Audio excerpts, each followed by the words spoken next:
আসসালামু আলাইকুম। আজকে আমি আবারও চলে আসলাম আপনাদের মাঝে আরেকটা স্মার্ট ওয়ার্ড নিয়ে। আমাদের আজকের ওয়ার্ড হচ্ছে এম্বারেসড। খুবই ইম্পর্টেন্ট একটা ওয়ার্ড। তার মানে কি জানেন? লজ্জা পাওয়া অথবা অপ্রস্তুত বোধ করা। মনে করেন আপনি কোনো কিছুর জন্য প্রস্তুত না, এরকম একটা মুহূর্তের জন্য আমরা বলতে পারি এম্বারেসড। আচ্ছা, তাহলে এইভাবে আমরা একটা সেন্টেন্স বলার চেষ্টা করি। আগে আমরা বাংলা থেকে শুরু করব।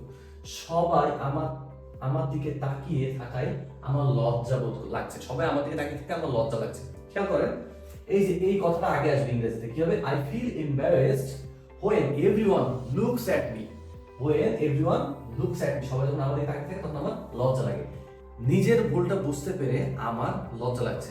আই আই ফিল থেকে শুরু হবে, মানে আমার লজ্জা লাগছে, এখান থেকে সেন্টেন্স শুরু হবে। আই ফিল এম্বারেসড, নিজের ভুলটা বুঝতে পেরে কি হবে? Realising my mistake. বোঝা যাচ্ছে? তারপরে আসে পড়ে যাওয়ায় আমার লজ্জা লাগছে। পড়ে যাওয়ায় আমার লজ্জা লাগছে, এই আমার লজ্জা লাগছে থেকে শুরু হবে। I feel embarrassed after falling. Easy.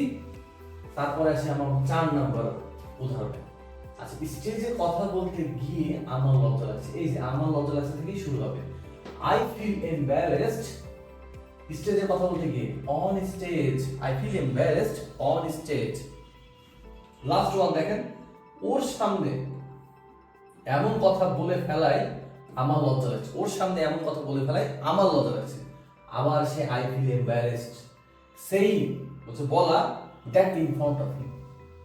I feel embarrassed saying that in front of him. এবার আপনি আমার একটা বাংলা অনুবাদ ইংরেজিতে ট্রান্সলেট করে দেখাবেন, কেমন? আচ্ছা, কি দেখেন তো, ইংরেজিতে কথা বলতে বলতে আমার লজ্জা লাগে।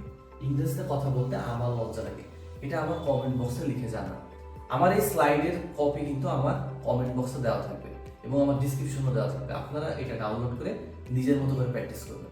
আচ্ছা, এই ধরনের মজার এবং স্মার্ট শব্দ প্রতিদিন পেতে আমার পেজটাকে ফলো করে রাখুন। ইনশাআল্লাহ আমি এরকম শব্দ দিতেই থাকবো। আর আপনাদের ইংলিশ স্পিকিংকে আমি আরো নতুন উচ্চতায় নিয়ে যাওয়ার চেষ্টা করবো।